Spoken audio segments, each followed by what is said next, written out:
Hi folks, and welcome to the GR86 at Okayama, so let's get on with it.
Right then, fast lap done and dusted, and let me show you the info tab for you. So we are using the identical baseline setup because we are following the fixed GR Cup, isn't it? GR86 Cup, I think it's called. Anyway, that's using the fixed baseline setup.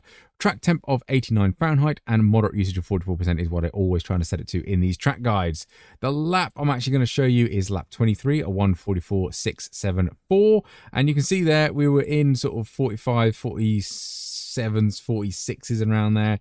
And then we pitted again and we kind of went a bit quicker with a fuel tank and nice fresh tyres. But something clicked, which I'll explain in the breakdown lap, where it's a little bit easier to get it around a little bit quicker. So yeah, 44.6, a 44.8, a 44.8, a 44.9, a 44.9. And then we're back into the 45s. And then a spin on lap 29, which you can't see because it's behind my head. Excellent. We'll pretend that won't happen.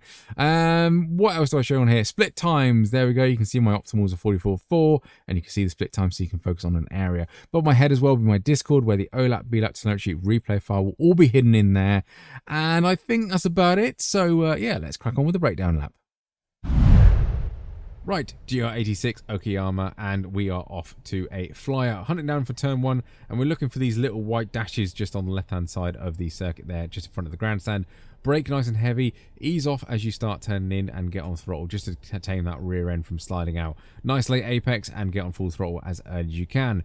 Watch out for understeering wide onto the gravel trap out there. It's not going to be a good thing on the left hand side, but bring the car over to the right hand side, and just before this green curbing right here, we are braking again quite heavy. Keep a little bit of throttling, keep that rear end in check, and all we're doing is balancing the throttle to rotate the car around this corner. Little cheeky tickle of the apex curb, and make sure you don't run too far wide on this curb and gravel trap. These S's through here are absolutely flat out, so don't worry about them unless you're going too wide. Just be a little bit cautious. Braking zone for this one is we're braking a nice heavy straight line just before the 50 board, a couple of car lengths before. Brake nice and heavy, and then start turning the car in about second gear. Now with this corner, stay nice and close to the curbing on the apex, but get on full throttle as early as you can. If you're running any further wide out than I am, all you're doing is elongating the circuit. Get off the steering angle as soon as you can off the hill and accelerate as best you can down. Probably the best overtaking opportunity around here, to be honest. You get a nice little cheeky dive bomb into the last corner, and then a slipstream down here. Slipstream in this car doesn't seem to be particularly powerful, and I don't think we're too powerful here, but be careful for dive bombs. Anyway, we're looking for the little marshal post on the left-hand side. Brake just before it, a couple of car lengths before it, and all the way down into first gear, I believe. That's the one, all the way down to first. Nice late turn in. Try and cut it back for a nice late apex. Now you can use all the track here on the left hand side, but you don't need to. You can just need to get a straight line over to the right hand side of the circuit, where you can see that dirt patch right there. Brake nice and gently in second gear, kind of balance the car. Turning early, it will generally understeer, nick a little bit of grass on the apex, but make sure you don't run too far wide on the gravel trap just down the right. Now that curb there, we want to mount it and then turn in just as the curb's going to end. Turn in nice and easy. We're still in second gear. Get on throttle that early. to be minimizing that rear end stepping out. Yeah, very easy to do around that corner and very easy to hit the wall on the right hand side on exit. Ask me how I know. Anyway, 50-meter board, we are braking very, very heavy, and this is one where I was losing a lot of time. I was turning in early, and that was really affecting my braking, so I was turning in a little bit later, trying to get a late apex. You can see how early I am on throttle there. We short shift into second gear through these two corners, and then just as we get over to the left-hand side, we dab the brakes again, down into first. Again, nice late apex. Again, trying to maximize that exit speed because we can take the penultimate corner nearly flat out, if not flat out. Be careful on cold tires on these three corners at the end, but we are looking for the marshal post on the left-hand side. Absolutely flat out. Yes, it is. First few laps, you might need to have a little confidence lift through there. Don't take too much curb, because if you get on the other side, it will be a hell of a bump. But we are looking for this dirt patch right here, just before it ends, a couple of car lengths before it. Brake, nice dip down, second gear. Get loads of curb and a nice late apex again to try and get on full throttle as early as you can. And be careful about running wide. Very easy to run wide into the gravel trap, and it is going to be an off track. So be cautious about that. But we are flying to the line now. That is the lap done and dusted. Line is a long way away, so be cautious on the last corner. And there we go, crossing it there. And the time of a 1:44.674. So yeah, should be a good circuit this. I think it's going to be a little more enjoyable than VIR.